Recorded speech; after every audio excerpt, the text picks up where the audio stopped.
Sadgurunath Maharaj Ki Jai, and welcome to Jagadambe Reads the Holy Books of India, Ramayana132. As you may remember, Kaushalya was saying how she felt about Keki.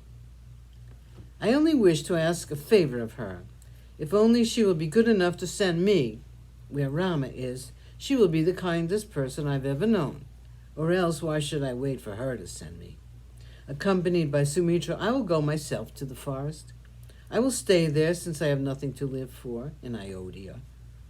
If there is any compassion left in your heart for a grieving old woman, you can help me to reach my son's hermitage. I will take with me the household fire and tend it with care in the forest. Your mother has won for you the kingdom flowing with wealth, overflowing with prosperity. Enjoy it to your heart's content with your mother. Only let me find peace in the company of my child.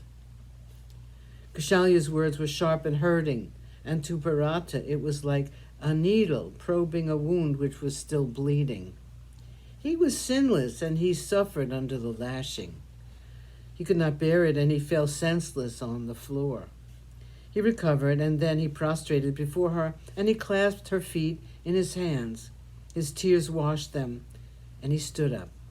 With folded palms he stood before her. She could see that he was suffering immensely. He said, Mother, I'm innocent, and it is not right that you should blame me for something which happened in my absence.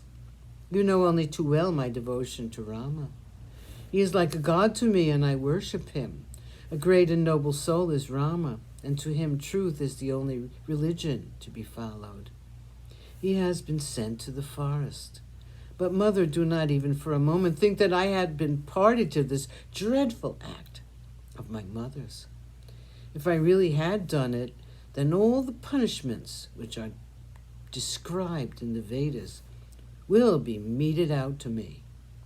The sin of kicking a sleeping cow, of a master making a servant work and then refusing to pay them, of a king who takes money from the subjects and does not govern them properly, of a person who does not honor the rishis who have performed the yagna for him, of one who talks ill of the elders, who eats all alone when their spouse and children are starving, who kills a king, a woman, an old man, or a child instead of protecting them. I will suffer like a beggar with a kapala in my hand and with tattered clothes covering me. Mother, there are 1,000,000 other punishments, and they will all visit me if what you think of me is true. If I had really tried to get the throne after having my brother banished and my father killed, I must have sinned in some other life. Or else, how can my mother, you, who have known me and my love for Rama all these years, how can you believe this of me? Kaushalya was overcome with self-reproach for having spoken so sharply. She gathered sorrowing Bharata in her arms and said, Do not weep, child, do not be sad. I have been very unhappy these days, and that has blinded me to such an extent that I spoke thus to you. You must forgive me. With your sorrow, you are only making mine increase. May the gods be praised that your firm mind has not been moved by the temptation of a throne dangled in front of you. You are a noble prince, and there is a special place for you in heaven for a selfless man like you. Kaushalya's tears mingled with his, and to an extent, he was comforted by the words of Kaushalya. He was happy that she believed his words and his sincere devotion to Rama. He spent the night in the apartment of Kaushalya, and they spent the night in talking of Rama and about the king and the dire happenings in the city when he was away. 32. The last rites for the king. Vasishtha the wise came to Bharata early in the morning. He said, Shed this grief, my son, and do the needful.